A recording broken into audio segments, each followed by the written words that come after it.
Hi guys, George here again at Optics Warehouse, and today I'm going through a review, impressions and setup guide for the new DNT Zulus V2. So before we begin, just want to give a big shout out to the guys here at Phoenix Airgun Club for letting us use the range today. It's a brilliant facility down here, so if you do see any shoots on here, by all means come down. Right, so this is the new DNT Zulus V2. I've got the 5-20 variant. There is also a 3-12, just like the original Zulus. So what makes it a V2 versus the V1? So start off at the front, there's new lens assembly, whilst it's the same dimensions and same focus setup, new lenses. It's the same sensor as far as I'm aware, but it does seem to be giving a slightly better image, so that might not be true. Take it with a pinch of salt. Coming back on the port here, originally that was your SD card and USB connection.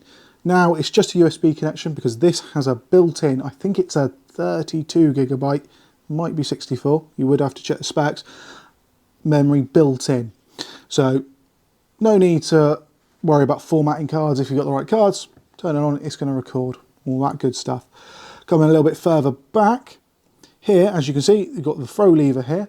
This is now your zoom. On the originals, it was that tiny little wheel here. Now, they've listened to people in the field. They've made it so it's a nice, easy, positive thing to do, even if you've got gloved hands or cold hands.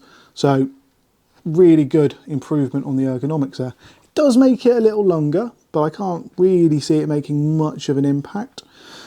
Also, while we're at this end of the scope, the screen that they're using is massively improved. I'm not quite sure what it is exactly they've switched to, but it feels a lot brighter, a lot easier on the eye, and physically bigger. So it takes advantage of that sensor that bit more. Some other upgrades, we've gone to a 21700 battery, which increases your battery life. I think they're claiming 10 hours out of a single charge. And then, oh, don't want to knock that over. And then the IR, as far as I'm aware, is still the same. It's just slightly bigger because the compartment itself is bigger. Some other little tweaks. Your buttons along the top here, they're a bit more pronounced. Again, a bit better for gloved hands when you're out in the cold. So, that's the sort of overview of the scope. First thoughts on it, I've had very little time with it, is that it is very nice and easy to use. Oh, one update is that the menu system, or UI, is now more in line with the Thermite range of their products.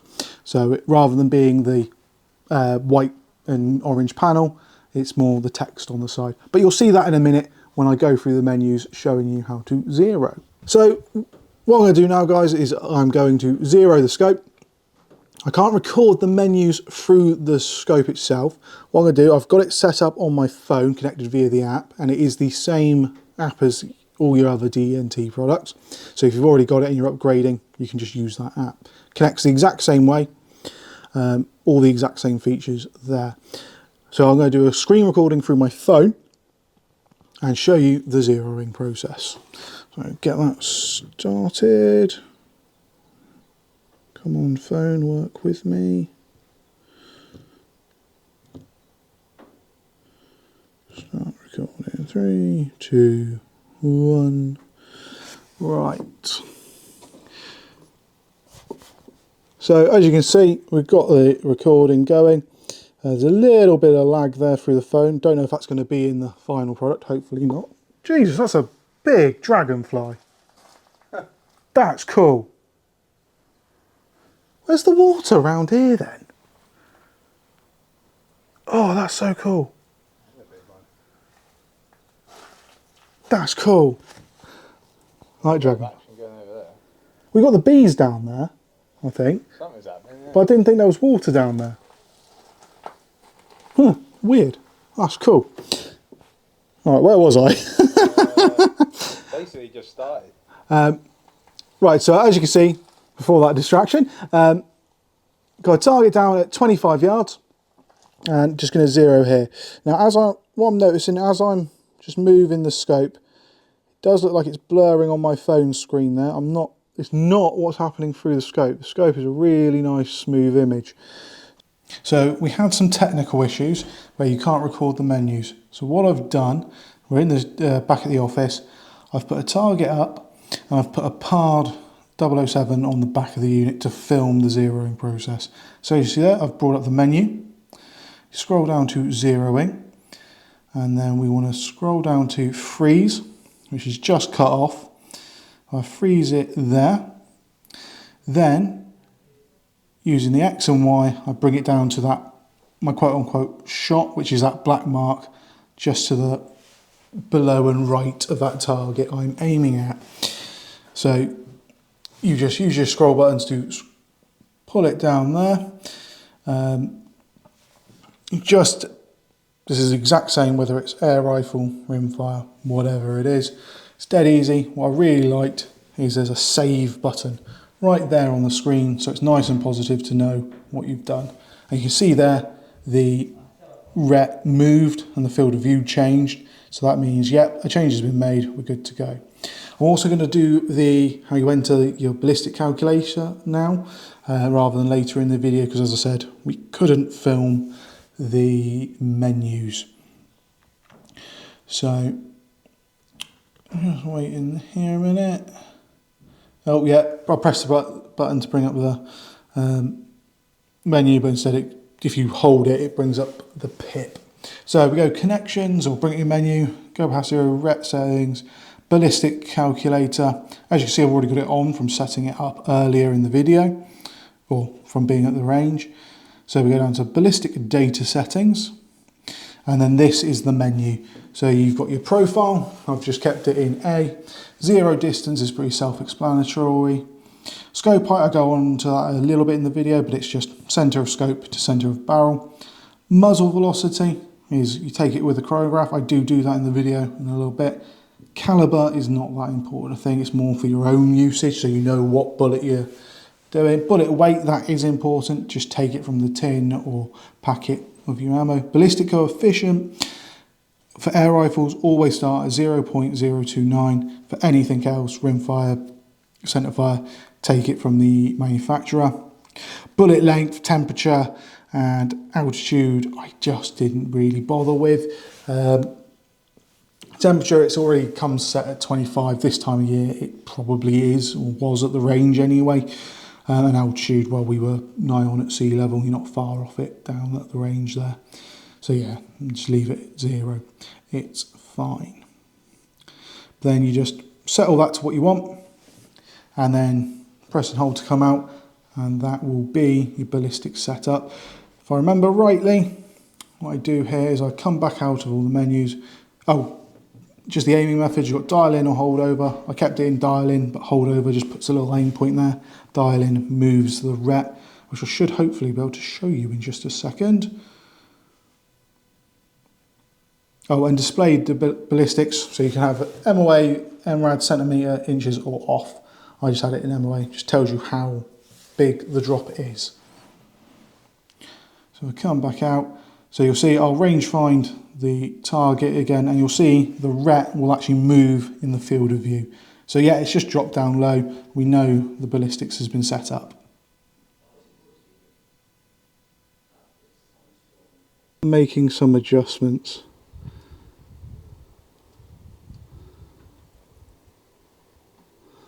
That one.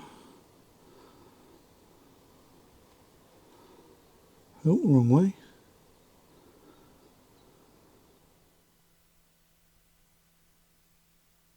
That looks pretty much in. And then a nice upgrade is that there's a save button in the menu, so it's nice and positive. You know that you're saving the profile. So click there. That should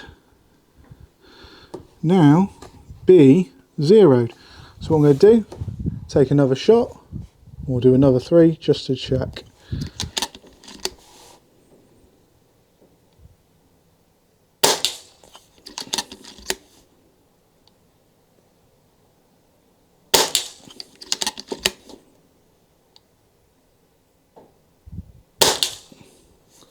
And that looks pretty on to me. that second shot, you can see that's me pulling that. Right, so the next big feature of this scope that I haven't mentioned so far is the ballistics calculator. So next, I'll show you how to set that up. So now we're moving on to setting up the ballistics. Now this, regardless of whether it's the Archon, Alpex, whichever scope it is, you do need a chronograph. Today, I'm using the Athlon Rangecraft. I've not had a chance to use this before, so quite looking forward to seeing how it works. Because it's essentially a more budget alternative to the Garmin. So we get that powered on. A new session, and yes, it's got an airgun section, so that's promising. Right, and what's the weight of these pellets? Out of interest, I'm using the JSB Jumbo Exacts, just the 15.89s. So, okay. Right, so with these style of chronographs, you want them fairly near the end of the barrel. Up here, you don't have them connected to it because you don't want the muzzle blast and such. So this can, whilst I'm using it with an air rifle, plenty fine for using with all centerfire rifles. So I need to do a little shot string. So I'll probably just do 5, just aiming down range.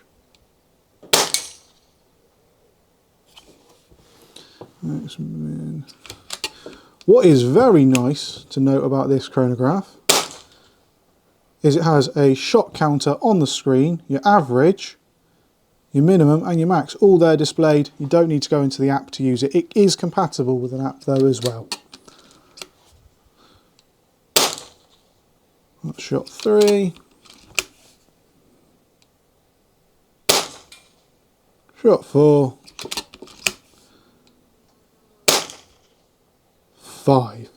So the real reason I'm doing this is I need the average feet per second for the rifle pellets and so on. So start the screen recording now again on my phone. I'll show you how to input the information and what you need to put in. So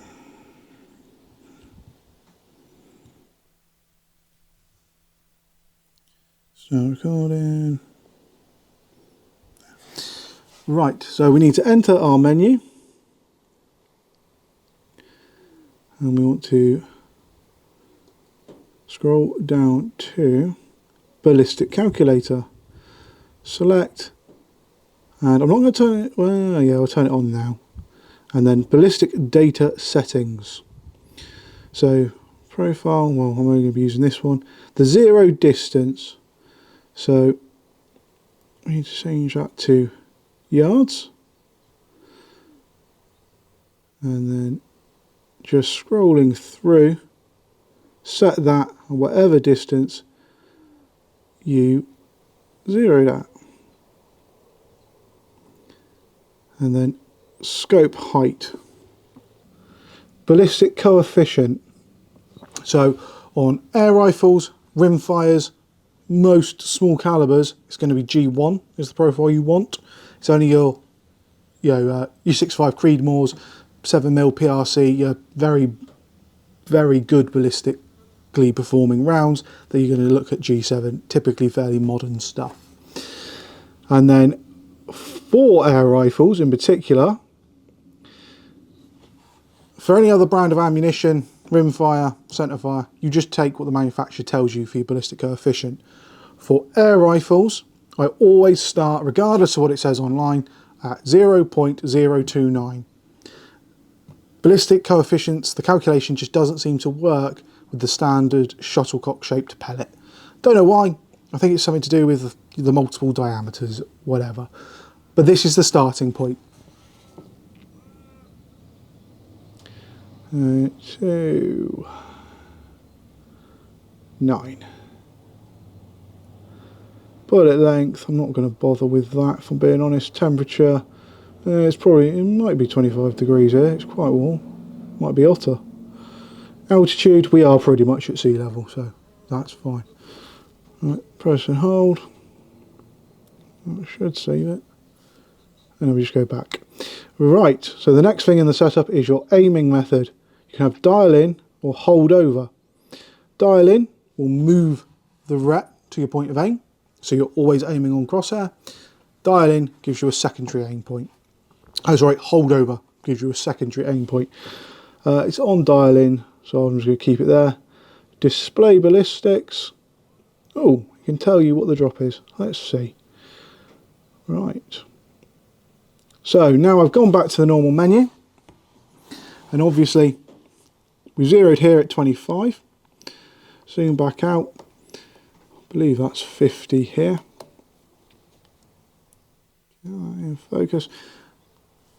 Ping the laser rangefinder. 47 meters. As you see, the field of view shifted. So that should be, the calculator is on. So let's take aim at something. Now there is a bit of a wind here at the moment. Oh, we did hit it. So as you can see, the ballistics for a first temp is pretty much on. If I was to fine tune this, what I would do is I'd keep all the values the same, bar the ballistic coefficient, and I would just tune that by what it's doing downrange. So if the bullet is going high, I'd increase my ballistic coefficient. If the bullet was going low, I would decrease my ballistic coefficient.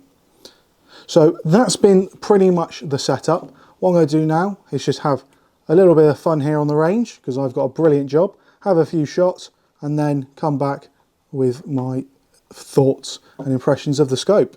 Right, so now I've spent a little bit more time with the Zulus, or the Zulus V2. I think this scope is, it's very good. You get a complete package, you buy the scope, you get the mount, it's got an IR built in, LRF there, you have everything you need to get out, bolt it to your gun and go shooting. It comes with 2 batteries and the charger. The only thing you may need is if you've got a dovetail rail, you might need a conversion, like I've sort of done here. But for the majority of people, we've got Weaver Picatinny, so it's going to be bolted straight on, good to go.